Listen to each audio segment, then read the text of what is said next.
మనుషులు చంద్రుడిపై వదిలిన విచిత్రమైన వస్తువులు మీకు తెలుసా? సిద్ధంగా ఉన్నారా? షాక్ అవుతారు. అపోలో మిషన్లలో ఖగోళ శాస్త్రజ్ఞులు 96 సంచుల మానవ వ్యర్థాలను చంద్రుడిపై వదిలేశారు. అవును, నిజంగానే. కాని ఇంకా ఉంది. అపోలో 16 వ్యోమగామి చార్లెస్ డ్యూక్ తన కుటుంబ ఫోటోను చంద్రుని ధూళిలో వదిలాడు. ఆ ఫోటో ఇప్పటికీ అక్కడే ఉంది. అపోలో 15లో గలీలియో ప్రయోగం రిపీట్ చేశారు. పక్షిరెక్క అండ్ హ్యామర్లని ఒకేసారి ఒకే ఎత్తు నుండి వదిలారు.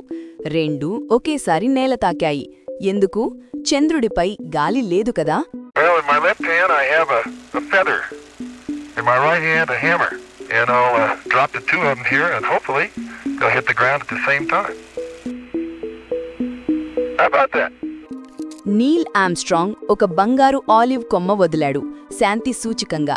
అది అతని మొదటి అడుగుల పక్కనే ఉంది. ఇంకా ఉన్నాయి పాత స్పేస్ క్రాఫ్ట్ భాగాలు, సైన్స్ పరికరాలు, 6 అమెరికా జెండాలు, సూర్యకాంతితో మసకబారినవి. ఒక సిలికాన్ డిస్క్లో 73 ప్రపంచ నాయకుల శుభాకాంక్షలు. చంద్రుడిపై మన చరిత్ర ఉంది. ఇంకా తెలుసుకోవాలా? సబ్స్క్రైబ్ చెయ్యండి, లైక్ కొట్టండి, కామెంట్ చెయ్యండి. మీకు ఏ విచిత్రం షాక్ ఇచ్చింది చెప్పండి.